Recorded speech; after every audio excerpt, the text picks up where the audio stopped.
welcome back to another episode of the Into the 99 podcast, where we've got 99 cards because Commander is number one. I am your necromancer with all the answers, Necrozak, joined by my good friends Dan and Salty. How you boys doing today? Doing well, thanks. Yourself? I'm doing A-okay. What about you, Dan? Oh, I'm doing good. Busy week again, but definitely excited with all the new cards that have come out. Lots of deck building, so really took a lot of focus this week to get through to the end of it and just make all these decks. We talked last week about the spoilers and how we wanted to build so many of them. This week we're talking about one, but I'll let Zach say a quick word before we get into that. So, yeah, I got a little bit of housekeeping to do before we get into today's episode.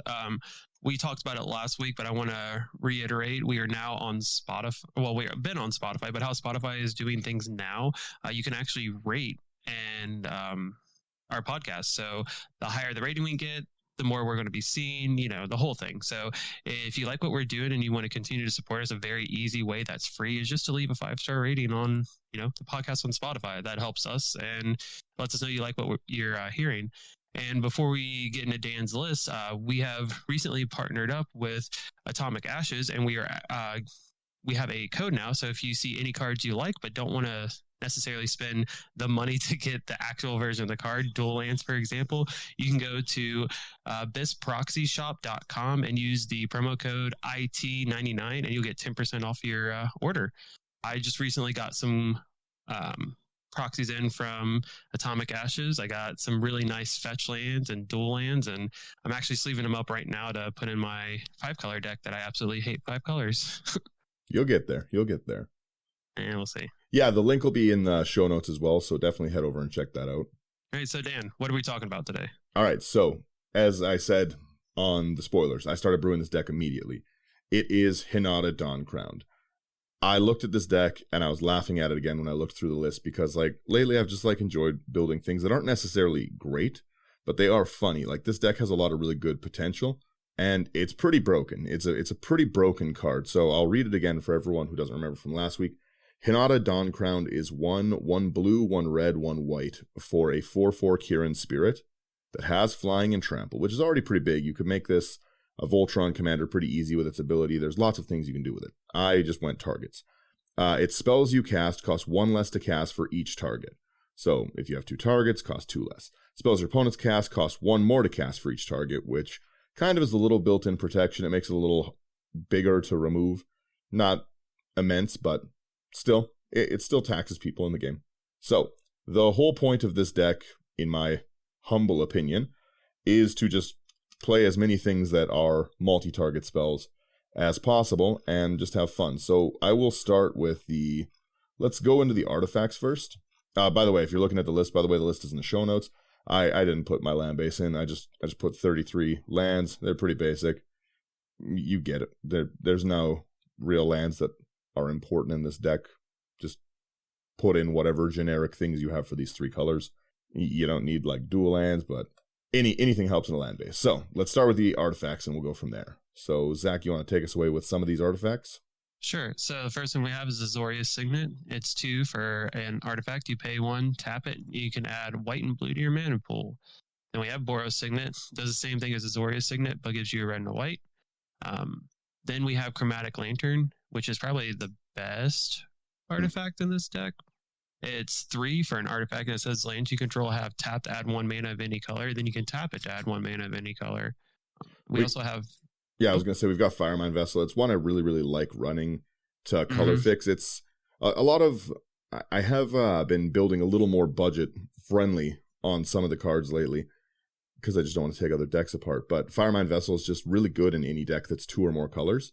It's 4 mana, enters tapped, adds 2 mana of different colors, and just a really good way to get that color fix that you need in some of the decks. Then we've got one of my favorite cards in all of Magic, Folio of Fancies. It is 1 in a blue. Players have no maximum hand size. You can pay XX and each player draws X cards, or you can pay 2 in a blue. Each opponent puts a number of cards equal to the number of cards in their hand from the top of their library into their graveyard. So this, with a ton of mana, late game can be your finisher. It can be very, very disruptive. If you're holding it up and people are tutoring, you pay 3 and mill away their... I really like to mess with people's top deck stuff, so Folio Fancies has always been one of my favorite ones, but in a pinch, it does draw you good cards. It gives you your no max hand size, and yeah, I overall really, really like the card in general. I find it comes in really handy in a lot of decks.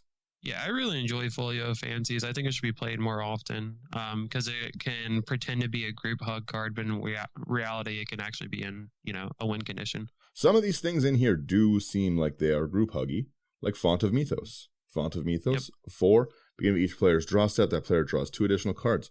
What's not friendly about that, right? Right. Yeah, don't laugh at my section. This is a friendly group hug deck. You have one of my favorite cards next, Helm of the Host. It's 4 for legendary artifact equipment. At the beginning of combat on your turn, create a token as a copy of equipped creature, except if except the token isn't legendary if it's legendary and it gains haste. You equip for 5. So we're just gonna make like a billion Hinatas. Yeah, you definitely want a bunch of them. The ideal number is 5. Just saying, but we'll get to that later. Then we have Howling Mine, which again, I put Howling Mine in every deck. I just like the card. I just really overall like Howling Mine. I think it's a good card.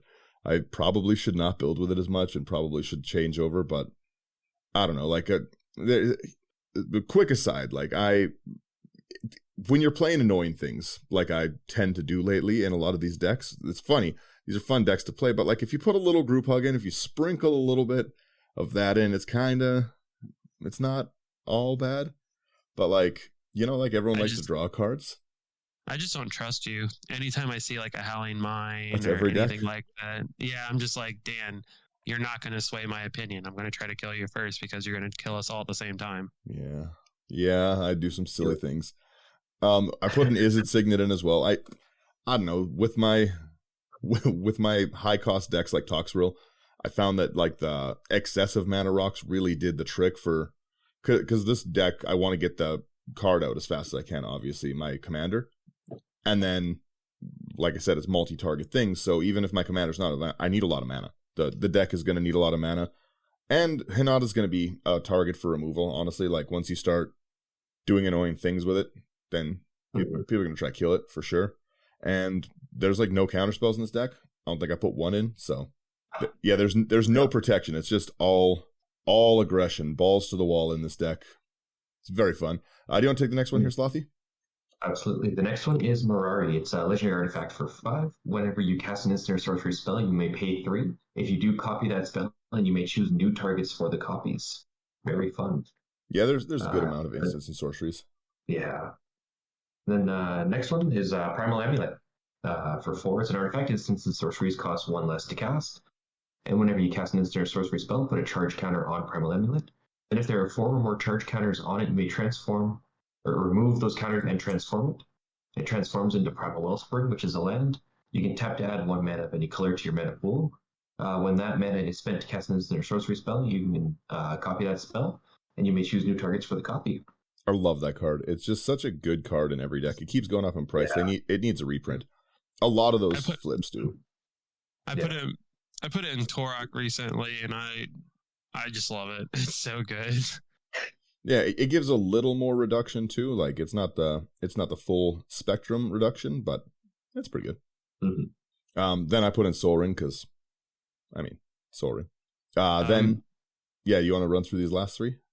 Yep, we have Talisman of Conviction, Talisman of Creativity, and Talisman of Progress. They all do the same thing. They cost 2. You can tap to add 1 mana to your mana pool, and then you can tap them respectively for their dual colors, either blue, white, blue, red, or white, blue. And if you do, it deals 1 damage to you. Yeah, it's pretty straightforward. Mm-hmm. I love the talismans. Yeah, we all do. Mm-hmm. They really got to reprint one of them. That one's expensive. Yeah, the Dominaria ones are expensive for sure, but the Modern Horizons ones. Yeah, it's like $15 for the Progress one. Mm-hmm. Not about it, but that's all right. Next, we've got 1 Planeswalker. Really easy. It's Ral. Ral, Storm Conduit, 2, 1 blue, 1 red. Whenever you cast an instant or sorcery spell, deals 1 damage to target opponent or player. Or Planeswalker, sorry. +2, scry 1. -2 when you cast your next instant or sorcery spell this turn. Copy it. You can choose new targets for the copy. There's just some spells in here that we like to copy. So, Speaking of which, can we move into your enchantments? Because I'm actually really excited to talk about this section because there's a lot of cards in here I like. Yes. I'll let you two go back and forth through these ones. All right. Slothy, you want to take the first one? Because I definitely want to talk about the second one. Absolutely. The first one is Metallurgic Summonings. It's 3 and 2 blue for an enchantment. Whenever you cast an instant or sorcery spell, create an XX colorless construct artifact creature token, where X is that spell's mana value. And then for 3 and 2 blue, you can exile Metallurgic Summonings and return all instants and sorceries from your graveyard to your hand. Activate only if you control 6 or more artifacts. This card's dope. Yeah, it's very, very solid on the deck. And it gives you a lot of token creation, because there's a lot of instant sorceries in it. Some of them are going to be pretty big because like the reduction doesn't change their mana value. Right. So, I really like that. Yeah. Next card I'm more excited about. Yeah, go ahead. We're so pumped. Swarm Intelligence. It's 6 and a blue for an enchantment. Whenever you cast an instant or sorcery spell, you may copy that spell. You may choose new targets for the copy. I love this card. It's so cool. Yeah. And it has some of the best art in the game, honestly. Like, have Locust God there, just sending out his little locusts, little nommers. But yeah, this card can get really, really silly, especially with how you're already reducing the cost of, multi-target spells, and this is going to trigger still and let you do the same thing. Like, very nuts. There's going to be, you can probably make this deck better pretty easily by just switching out some of like the cards that I think are funny later on, with like things like a Blue Sun Zenith. Like, there's a lot of copy spells, and if you Blue Sun Zenith even for 15, that's not a crazy Blue Sun Zenith. But if it's copied 6 times, like that really can mess things up for people, right? Like Blue Sun Zenith is always a good finisher in my opinion. If you've got lots of mana, there's lots of really good like burn spells that you can kill people with. I just like copying spells. Yeah. I like copying permanents. Yeah. Zach, you want to take this next one? Sure. It's the Restoration of Iganjo. It's 2 and a white for a saga. And on the first chapter, we get to search our library for a basic plains card, reveal it, put in your hand, and shuffle. Then second chapter, you may discard a card. When you do, return target permanent card with mana value 2 or less from your graveyard to the battlefield tapped. And then the final chapter, exile this saga and return to the battlefield tapped under your control. And that flips into Archetype of Restoration. It's an enchantment creature, Fox Monk, 3/4 vigilance. And whenever Archetype of Restoration attacks or blocks, create a 1/1 colorless spirit creature token. Yeah, the backside's definitely not bad, but I can see why you'd have it in here for this front side. This front side's super powerful for what you want to do. Just ekes out, value and get you a little bit further ahead in the game. Yeah, it's definitely a good one. I really like it. The next one also desperately needs a reprint. Yes, this card is another card that I love playing. I don't play it very much, but when I do, I always jam this into any deck that has blue-red. It's 1,000-Year Storm. It's 4 blue and a red for an enchantment. It says whenever you cast an instant or sorcery spell, copy it for each other instant and sorcery spell you've cast for it this turn. You may choose new targets for the copies. I feel like in this deck, it's going to be super, super obnoxious, and if this card hits the battlefield, you're probably going to lose very quickly. Not you, but the people that are playing against you. The spells pretty quickly become very, very low cost, so it's really, really easy to get like a storm off going. Mm-hmm. I would have already just going over the cards that we've talked about, I feel like this deck would drive me insane, either playing against it or piloting it, because I feel like there's so much you're going to have to keep track of at any given time. Yeah. And then... go ahead. I was going to say, the last enchantment I have on the list is Well of Ideas, because again, I really want to draw cards in this deck, and I didn't want to put it in the instant sorcery slot because I'm lazy. Well of Ideas is 5 and a blue. As it enters, you draw 2 cards. At the beginning of each other player's draw step, they draw an additional card. At the beginning of my draw step, I draw 2 additional cards. I think that's a great card. Mm-hmm. Yeah, the enchantment section here I think is really solid. I really like a lot of the stuff you have in here. Yeah. A lot of things say copy, and I like copying. We'll move over into creatures here. Creatures, I don't know about one of them. I'll talk about them when we get to it, but there's a few things that I think are probably pretty easy to guess what I would have slotted in. The first creature I put in, Archmage Emeritus. I don't know. Can't talk today. 2 double blue for a 2/2 human wizard with Magecraft. Whenever you cast or copy an instant or sorcery spell, draw a card. Again, more card draw, very easy cost to get out, and a good card overall. Oh, I got to talk about this next one too as well. This also just does what my commander does. It's Battlefield Thaumaturge. I don't know if I'm saying that right. It's 2/1 wizard. It's for 1 in the blue. Each instant and sorcery spell you cast costs 1 less to cast for each creature it targets. So it's very on theme of what I want. And then when I cast something that targets it, it gains hexproof until end of turn. I like that. Yeah. This is another card that I want to make lots of copies of if I can't with my Helm of the Host. Yeah, that I can see that being problematic. The next one I really like too, Docent of Perfection. 3 double blue for a insect horror, 5/4 with flying. It says whenever you cast an instant or sorcery spell, put a 1/1 blue human wizard creature token onto the battlefield. Then if you control 3 or more wizards, transform Docent of Perfection. We have Final Iteration. It's a 6/5 flying Eldrazi insect. It says wizards you control get +2/+1 and have flying. And whenever you cast an instant or sorcery spell, put a 1/1 blue human wizard creature token onto the battlefield. Yeah. Eldrazi insect. I like that one. Do you want to take this next one here, Slothy? Yeah. The next one is Lear, Disciple of the Drowned. 3 and 2 blue for a 3/4 wizard. Spells can't be countered. And each instant and sorcery in your graveyard has flashback. The flashback cost is equal to that card's mana cost. Yeah, that one just does everything we want it to be doing. Mm-hmm. And at a reasonable cost, too. Mm-hmm. I figure like that's like one that people don't really like to hit the board. Mm-hmm. But if it does hit the board, I feel like you're in a pretty good place. This is the one I'm not too sure about. Next, sorry. You really don't think this card's all that great? It's pretty good. I feel like there's so many other good cards in the deck. Like I had to really like cut my list down. So. Well, you read this card and then tell me what you would rather play in its spot, or what you would think about playing in its spot. I'll tell you at the end. So it's Mercurial Chemister. It's Blue Sun Zenith. I'll share it right now. It's 3, 1 blue and 1 red for a 2/3 human wizard, and it has 1 blue and a tap, draw 2 cards, which is a great ability. And then 1 red, discard a card, deals damage equal to target creature equal to the discarded card's CMC. So there's some pretty big CMC in this. It's pretty easy to actually use that last ability solidly. And it's got card draw. Like I said, I don't know how I feel about it in comparison. Like look at the next card. You read the next card and look at the power difference. Hold on. It can get +2/+1 and have flying. That's true. It could. And then you could tap and whatever. All right. The next card is Poppet Stitcher, who can also get flying and +2/+1 because it is a human wizard 2/3. And it says whenever you cast an instant or sorcery spell, create a 2/2 black zombie creature token with Decayed. At the beginning of your upkeep, if you control 3 or more creature tokens, you may transform Poppet Stitcher. On the back, we have Poppet Factory. It's an artifact that says creature tokens you control lose all abilities and have base power and toughness 3/3. At the beginning of your upkeep, you may transform Poppet Factory. Yeah, it's a pretty good token generator. So you're just not going to flip them, right? Maybe. Like some of them, like some of the things make 1/1s like that. The Aganjo flip when it attacks and blocks makes 1/1s. The Docent of Perfection makes 1/1 wizards. So like they still, I guess they lose their abilities, but they don't have flying. But then they'd be like 5/5 wizards or 5/4 wizards. That's fair. I don't know. I might flip it back and forth. I'm taking the next 2, and you guys can't stop me. Yeah. We have Sakashima of 1,000 Faces. 3 and a blue for a legendary creature, human rogue, 3/1. It says you may have Sakashima of 1,000 Faces ETB as a copy of another creature you control, except it has Sakashima 1,000 Faces others abilities.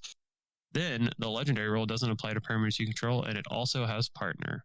Yeah.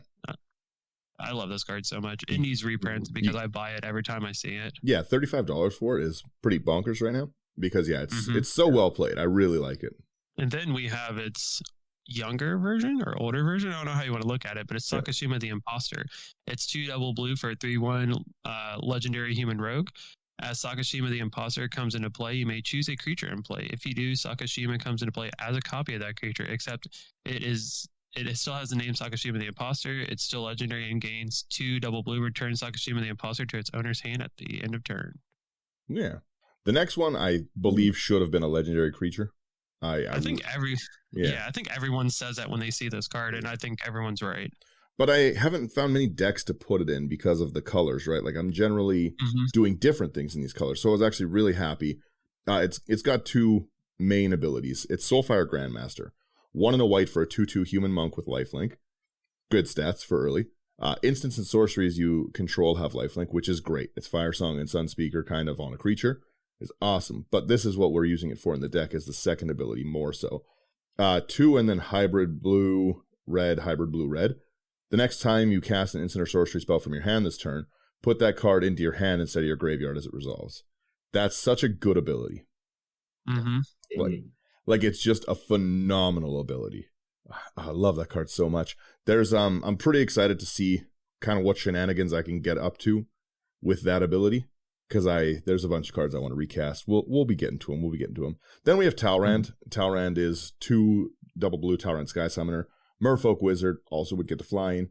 2/2, whenever you cast an instant or sorcery, create a 2/2 blue Drake token with flying. So a lot of basically my whole creature section is about either giving me my instants and sorceries back, bringing my cost down, or making tokens. Sloth, do you want to finish that one off here? Absolutely. The last creature here is Young Pyromancer, 1 red for a 2/1 human shaman. Whenever you cast an instant or sorcery spell, create a 1/1 red elemental creature token. Yeah. Fun stuff there. I'm surprised no Murmuring Mystic. Oh, is that the counter one? No, that's so I think it's one more. I think it's a 3-drop, and it does the same thing as Young Pyromancer, except I believe it is a wizard, and it makes 2/1 or 1/1 bird illusion creature tokens with flying. That's fair. Maybe I will put something like that back in. Carthur's Crusade would be very cool here too. Yeah. All right, now we will get into the fun parts of the deck. So before we start, what's your thoughts so far, Zach? What are you thinking? Do I like this? Yeah, what do you think so far? I think that I really like the creature suite, and I do like the enchantment. I like everything so far, but I feel like what's going to happen is we're going to get to this section where I instantly just remember who you are as a person and deck builder, and I'm going to just hate everything that's going on. Clip it. He said he likes it.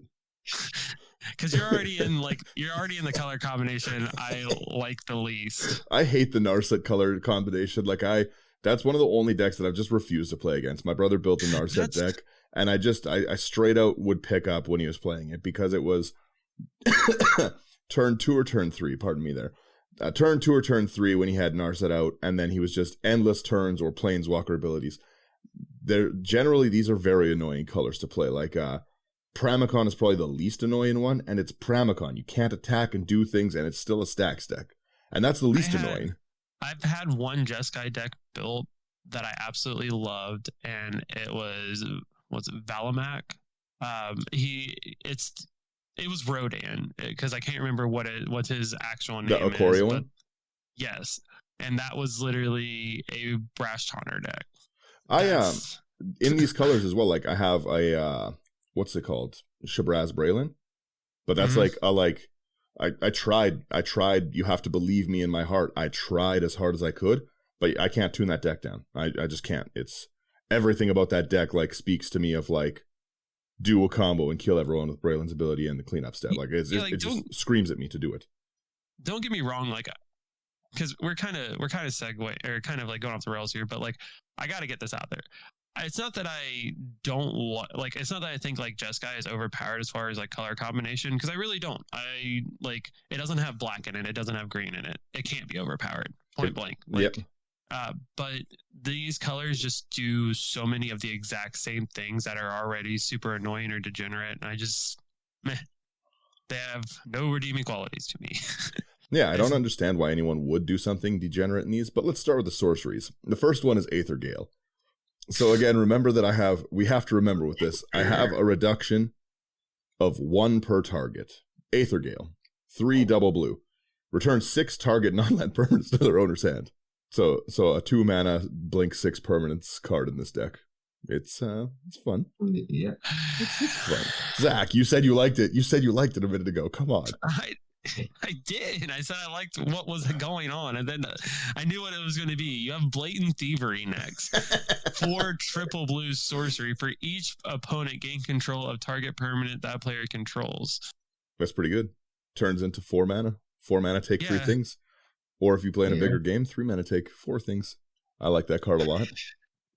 We have bonus round. 1 double red until the end of turn. Whenever a player casts instant or sorcery, that player copies it and may choose new targets for the copy. There's a big storm theme here, because if I swarm intelligence and copy this, then my next thing I've got 3 copy. It's pretty good. It's pretty good. There's some good storm. Do you want to take the next one, Slothy? Yeah, the next one is Byforce, X and a red for destroy X target artifacts. Just every artifact that I don't like on the board. Another card that should be in the deck that isn't currently in the deck because no one has it right now for some reason. I don't know. It's popular in Standard. Heliod's Intervention is really good in this deck. Does the same thing for enchantments and stuff. Really good. But can't find one, so it's not in the deck. But if you can find one, it should be in the deck. It's a good card. Zach, please, take the next one, just because I know you'll enjoy it. Cackle with Power. XXX double red for sorcery. Cackle with Power deals 5 times X damage at each of up to X targets. Yeah, it's pretty good. So that's if you get 3, if you have like the Battle Mage Thaumaturge or the second like Hinata out, like if you have 3 Hinatas out, this just kills the table. Because if there's 10 targets and I can pay the cost with a reduction of 10 each time, then it's like 50 damage to 10 targets for 2 mana. Read the next card, Dan. It's an old one. 1 second before we're there. This is one of my favorite like finishers in this deck because like it's just pretty silly for how good it is. Like even if you have to pay even just the double X, that 5 times for X targets is nuts. Like that's a lot. Again, being able to, even with 1 Hinata out, if there's 10 targets, paying 20 mana to do, I think, what's that? It's about 500 damage. Is a lot. It's pretty good. It's very fun to play. It's a really good card from the set. Oh yeah. sorry. I forgot about this one. This is an old card, and it's one I've actually never seen played in EDH because people are kind to each other.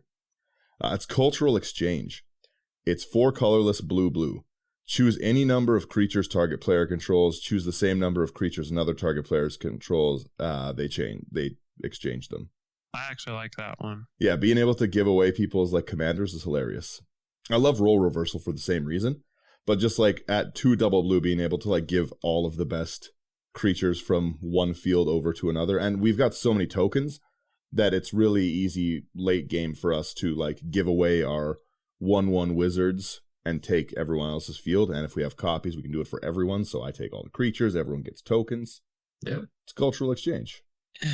So next we have Curse of the Swine. X blue for sorcery. Exile X target creatures. For each creature exiled this way, its controller creates a 2/2 green boar creature token. Yeah. You people at home, you cannot see my face, but I assure you, it's disgust and it's just disappointment. And Dan, I promise you. As soon as I saw this deck, I was like, this is... There's just so many good cards in Magic that function on this deck. I don't know why they would print this. I didn't realize Hinata worked the way it did until Dan explained it in the spoilers episode. And as soon as he said he was excited to build it, I was like, Jesus Christ. This monster. Do you want to take this next one here, Slothy?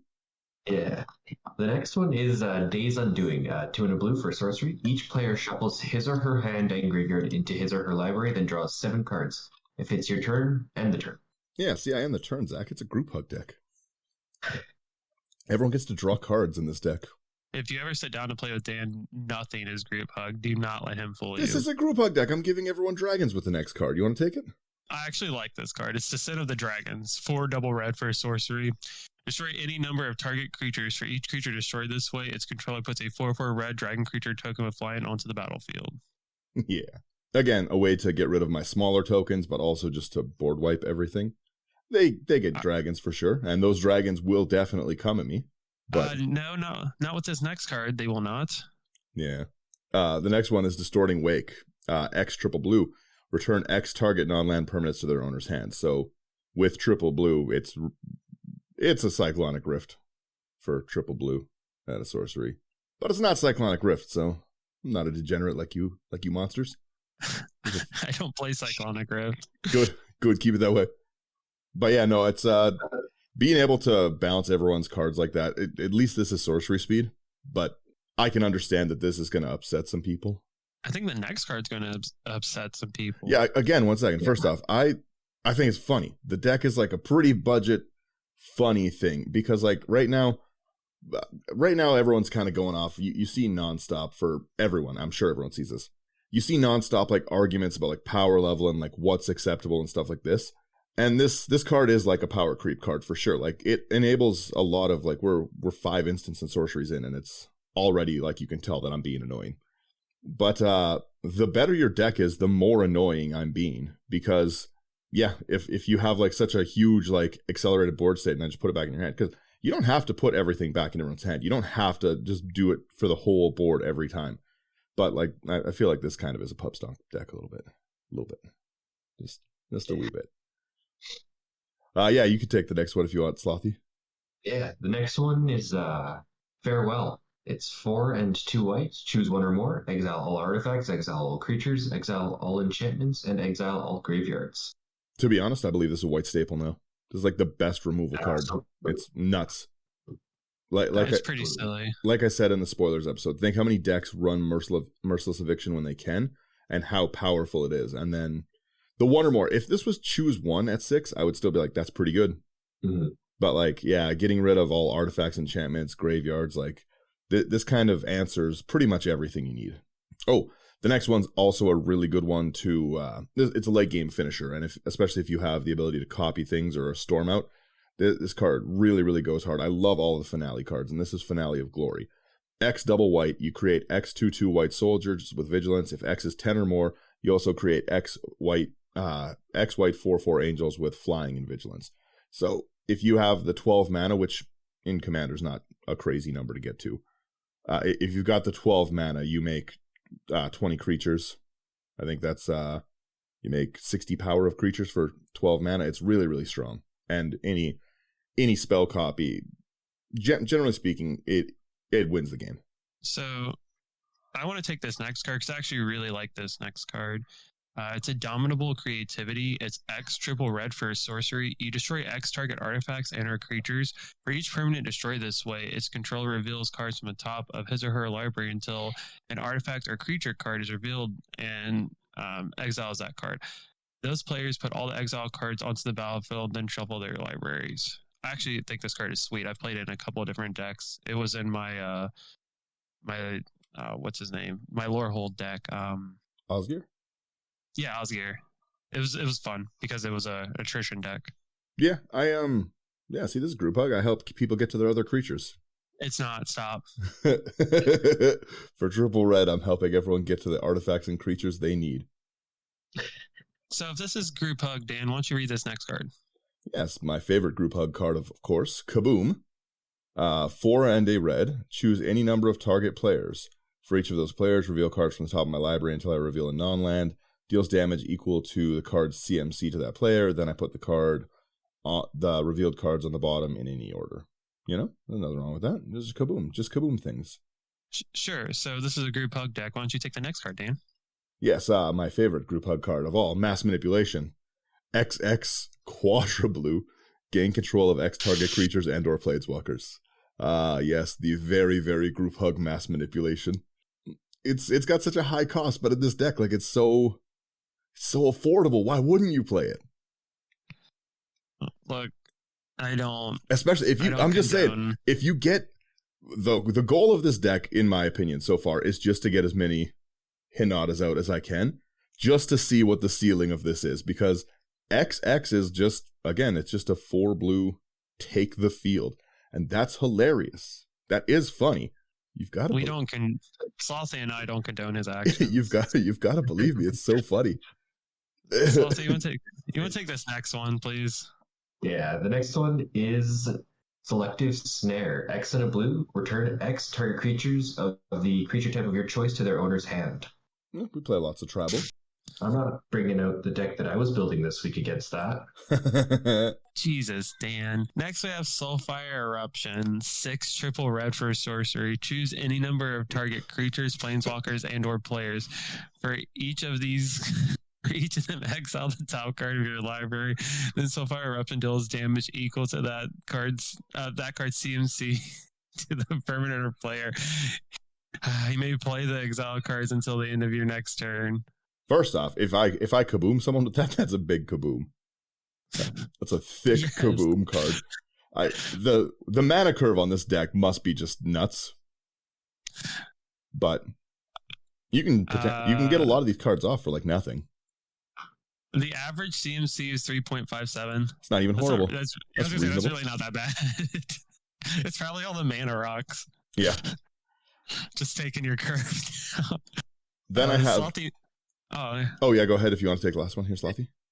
Yeah, the next one is Spell Twine for 5 and a blue. Exile target instant or sorcery card from your graveyard and target instant or sorcery card from an opponent's graveyard. Copy those cards and cast the copies, if able, without paying their mana costs. Then exile Spell Twine. Yeah, I really like that card. You can play in your opponent's cards for them. Yeah, exactly. I'm helping everyone out. It's group hug. All right, so before we get into the instance, Zach, how do you feel? I don't like it.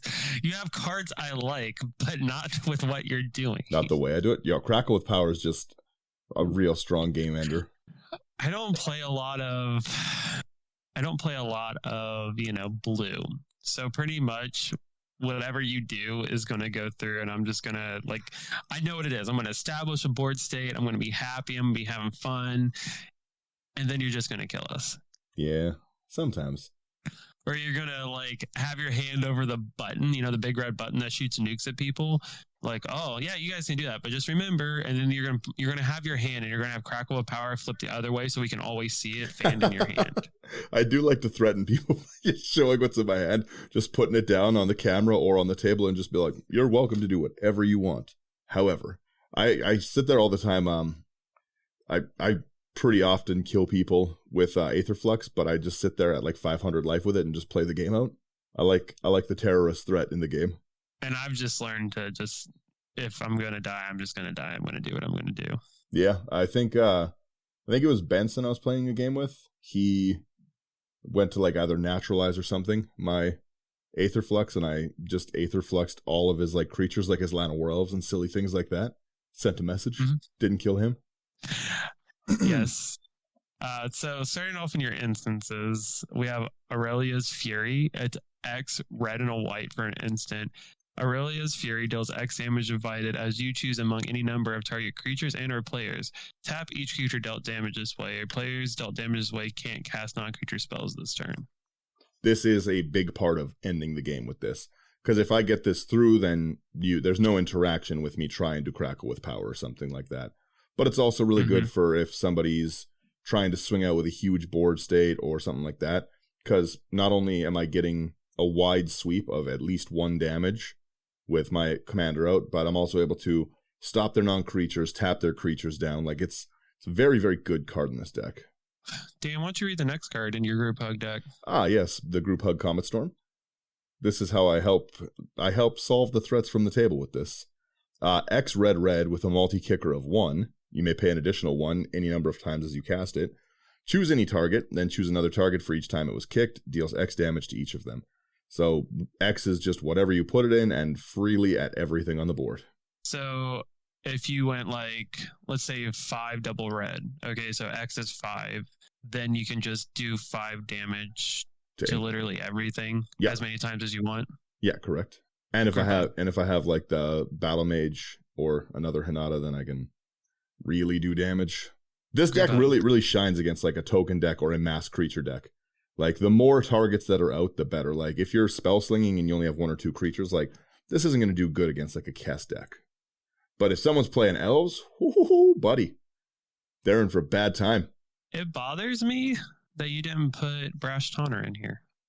I was thinking about it because there's a lot of things, but I tried to do things that were mostly damage to creatures or to players. That's fair. This is just a save my board card. Eerie Interlude, 2 and a white, exile any number of target creatures I control, return to the battlefield under their owner's control at the beginning of the next end step. Because, again, people are going to try to kill my creatures. There's board wipes coming in this deck for sure. So Cosmic Intervention would have been really good too. Yeah, because that brings them back, right? Yeah, then it's permanence. That's a good one. The I just like the ability, obviously, in a board wipe or a big sweep, I'm going to lose all of my tokens. But the creature section is what generates my tokens so much.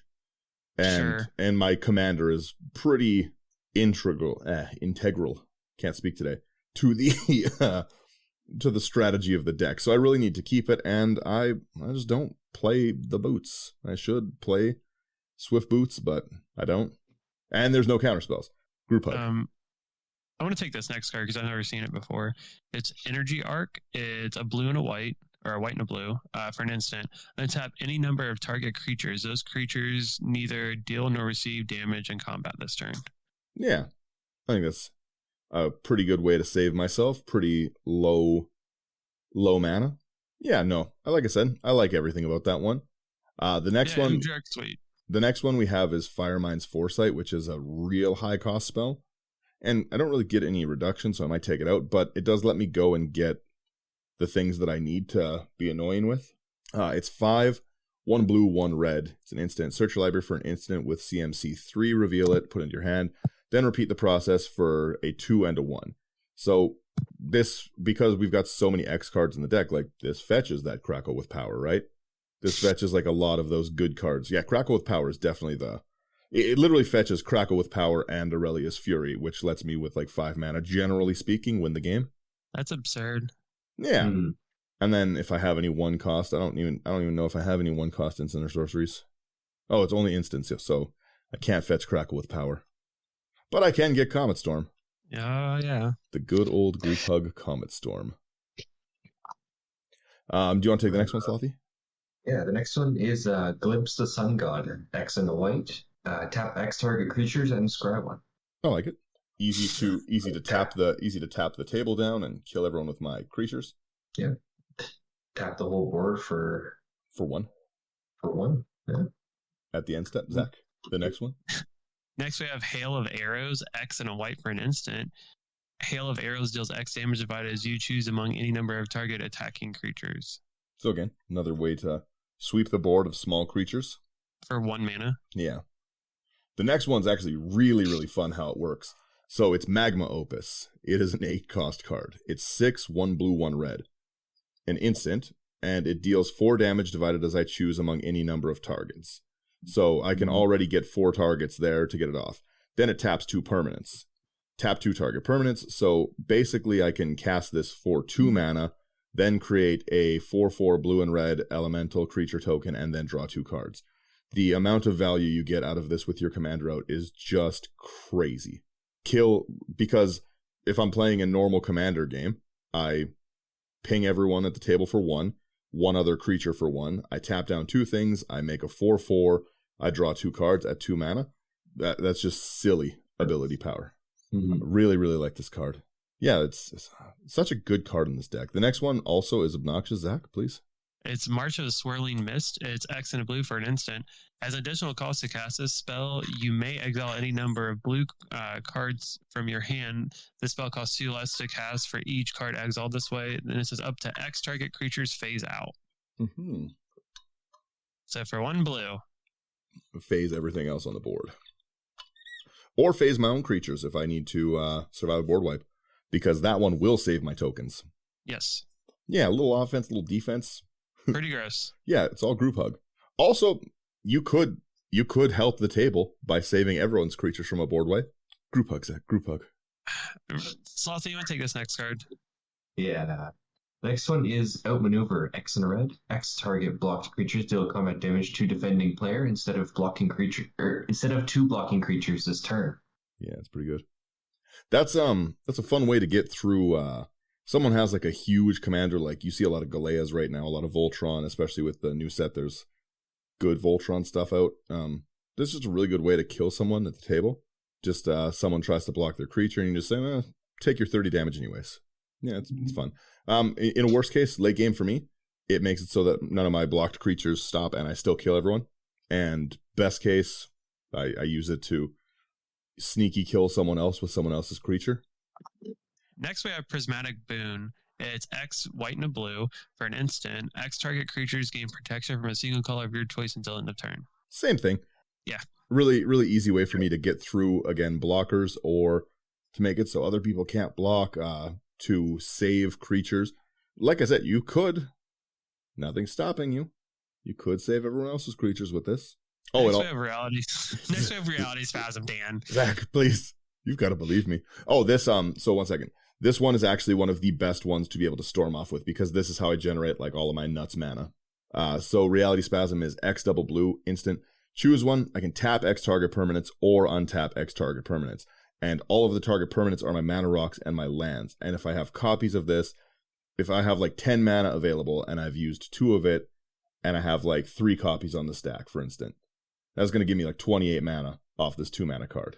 I'm making you track every single color that you generate. Oh, that's fine. That's fine. There's no need for it. It's all going into Crackle with Power. That's the whole point of the deck. Is I just think it's funny. But I don't care. I'm still making you track all of it. Yeah, the ability to tap down everything again is like a really, really good utility for if there's a problem. And it's really, really fun to do in people's draw step. Zach, it's a group hug deck. You have to believe me. It's not. So first off, yeah, tapping everything in someone's draw step is hilarious. But like I said, generally speaking, this has a little offense, a little defense. But the ability to really, it's almost like a little bit of a dramatic reversal kind of a combo. You know, where you see people like, I'm going to untap all my rocks and stuff. I really should put a Gilded Lotus in here too. But I digress. There's a lot of mana can be generated with this. Like the 2 that I've played with this so far, I've been able to get the Reality Spasm off. And yeah, like the results have been great every time. And like I said with the 1,000-Year Storm earlier, right? You've got so many low costs. Like when you're casting something like a Magma Opus, an 8 mana card for 2 mana, it's really, really easy to generate just like a crazy high storm count. And like I said, you get your bonus rounds going. You get like the next card is also a copy card. Like you can really, really do a lot with this like cheap 79-cent card. And it's really fun to find cards that are not like expensive cards that function really well with a new commander. So Reality Spasm is like super cool. Sloth, you want to take the next one? Speaking of copies. Yeah. So the next one is Reiterate, 1 and 2 red for an instant with buyback 3. Copy target instant or sorcery spell, and you may choose new targets for the copy. Yeah. Double red copy with buyback with your commander. I like it. Also, if you have multiple Hinatas out, it's an additional as you pay it, so you do get the buyback reduction as well. If you have multiples out, you want 5. You want 5 so badly, Zach. I don't. Next we have Return to Dust. You just need the Sakashima. You just gotta believe me. Next we have Return to Dust. 2 double white for an instant. You exile target artifact or enchantment. If you cast a spell during your main phase, you may exile up to 1 other target artifact and or enchantment. Yeah, it's a good card. It's a pretty good card. It's double white to exile. Yes, we get it. Yeah. Sublime Epiphany is one of the other cards I have. Oh, I do have a counterspell on this. Here we go. So yeah, there we go. Not Group Hug, the 1 counterspell. So it's 4. Zach's face. We gotta get back to recording these in video because your face was classic there. We've got. That's why it's not Group Hug. Yeah. Right. We have 4 double blue for an instant. Choose 1 or more. Counter target spell, so there's 1 reduction. Counter target activated or triggered ability, 2 reduction possibly. Return target non-land permanent to its owner's hand. 3. Create a token that's a copy of target creature you control. 4. Target player draws a card. 5. Oh, I love this card so much. There's so much targeting on it. Again, at basically a counterspell. This is just a very fancy counterspell, Zach. And to end this abhorrent deck, we have Wild Ricochet, 2 double red for an instant. You may choose new targets for target instant or sorcery spell. Then copy that spell. You may choose new targets for the copy. Yeah, that's pretty fun. This is Hinata, the deck that Dan built. I don't know why. Like I said, my play group lately has just been like really, really stacksy and like really. I've seen like a lot of stacks or a lot of mass creature decks kind of trying to out aggro the stacks. And I see a lot of Voltrons in my like personal meta. So being able to, like I said, sneak the Voltron damage through when someone's trying to swing out. Because a lot of times people aren't actually trying to kill you with it. They don't want someone to die so early. So they're like, oh, I'll swing my 2020 Galea or 2021 Galea. And they're trying to force a block, and just killing people is hilarious when they do that. It's really, really funny because they're mad at you both now. I don't know. Like I said, my meta's been a little stacksy lately, and I just loved everything about this deck. There's definitely other things you could do with it, but there's so many fun interactions with the multiple targets, and I think I put some interesting ones in this deck. I was pretty proud of this one. Don't worry, podcast listeners. Next week we'll get back to good old Zach decks. Yeah. Not with Eldrazi in them. I was gonna say Zach's Ishin Eldrazi on the Annihilator deck, because that's what I'm building right now. No. No. That's literally I got a few of the Titans when I was out shopping, and there's gonna be that. I really want to play It That Betrays in the deck. It's a good card. Yeah, the Archon of Cruelty, that's good. There's what's the Sponsire of Ulamog? The one that lets you get any number of Eldrazi from outside of the game. I hate that outside of the game doesn't exist in Commander, because I have quite the box of like other Eldrazi cards to bring into play. But yeah, no, like it's like I said, this is like a fun group hug deck that will make make your friends very happy. This is something you should play against players that are new to your group to really show them how welcome they are in the meta. It's kind of a deck that really everyone can have fun with. It's not. I can't tell you how many times I've came so close to cussing. Be real with you. You like the first half of the deck. No, this one is like a pretty fun deck, but like you do have to, if you're going to build something like this, you have to understand that it is going to be meta specific, right? You're not going to want to, like, my group hug jokes aside, you're not going to want to play this against like a random table, because they are going to be upset. Like I said, there's really funny combinations in a distorting wave. Distorting waving the table for 3 blue is without a doubt hilarious, but maybe not welcome at every table. Yeah, this is one of those decks, like if I saw you pull it out, I would play a deck that I didn't care to like lose almost instantly with. Pulling out a cultural exchange and taking everyone's creatures is also really funny. And like that's something a lot of people don't like control, and you've got a lot of like really easy access to control, like with things. Mass Manipulation's already a good card. But Mass Manipulation with like cost reduction is really good.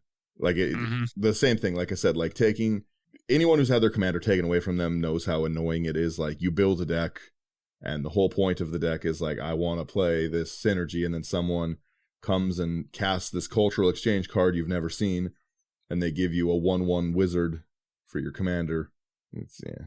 But there is some group hug cards in it, so you can. This is the other fun thing.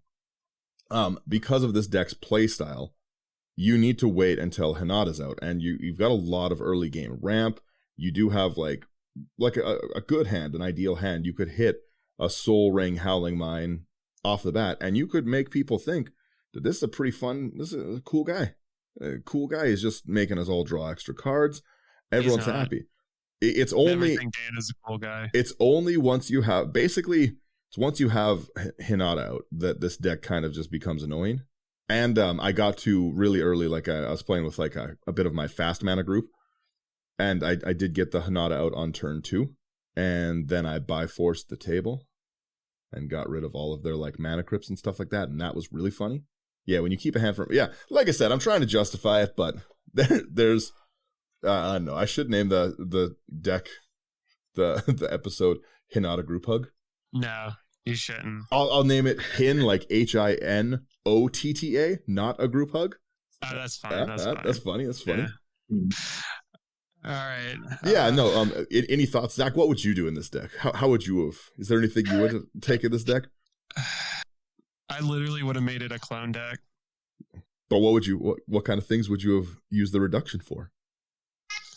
Making multiple copies of Hinata or other creatures I actually like. Yeah, that's fair. Yeah. Like, this is what I would have done. All right, let's say, I don't know. I probably would have went something like quasi duplicate or something like that, and make multiple copies of a creature for next to nothing, and made like big creatures in the color combination, like having a Sun Titan bring back creatures to bring back like. My spells that I want to continue to copy. So like Sun Titan into what's its name? I don't know. Stuff like that. I don't know. It's Jeskai, so it's hard to think off the top of my head. These aren't your colors. There's no green or black. Yeah, so I'm like, Sun Titan, white. I got it. Bing bang boom, it's there. Slothy, what's your thoughts? What would you have done with this?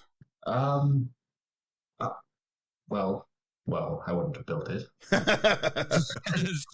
See, But, we are like-minded. but yeah, I would have added like a Heliod's intervention, but Such a good card. things like that.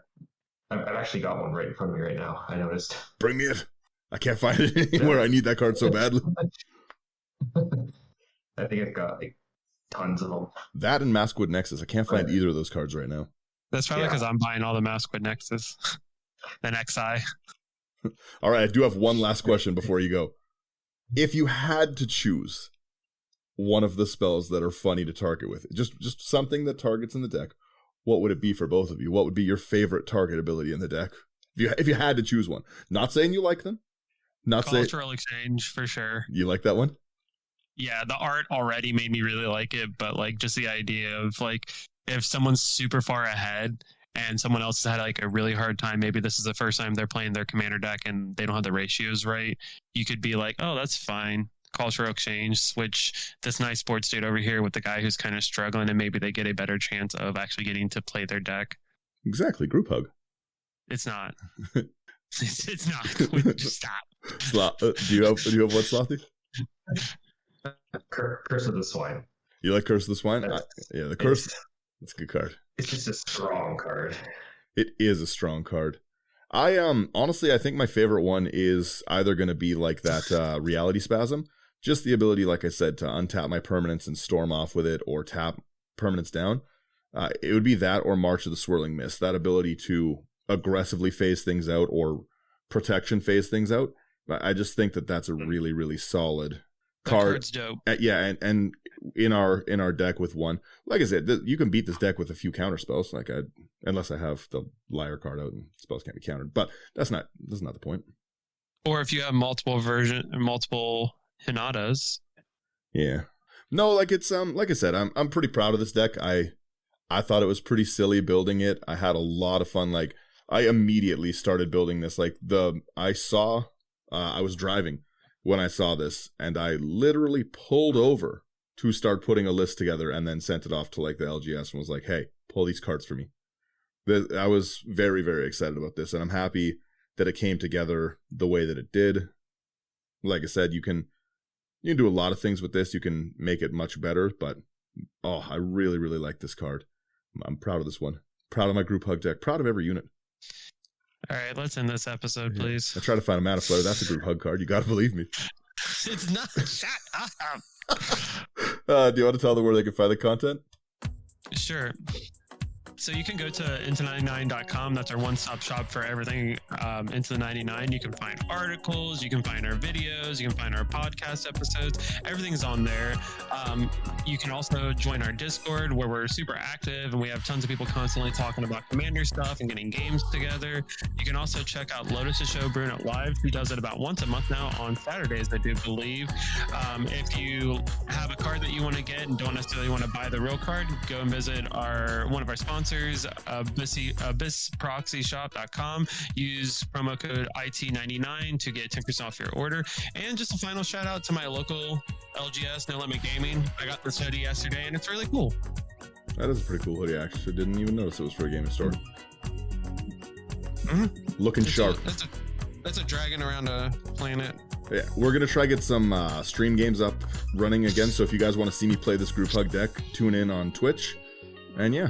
Thanks for listening. Bye. See you. This isn't a group hug deck. That's a group hug deck. It's not a group hug deck.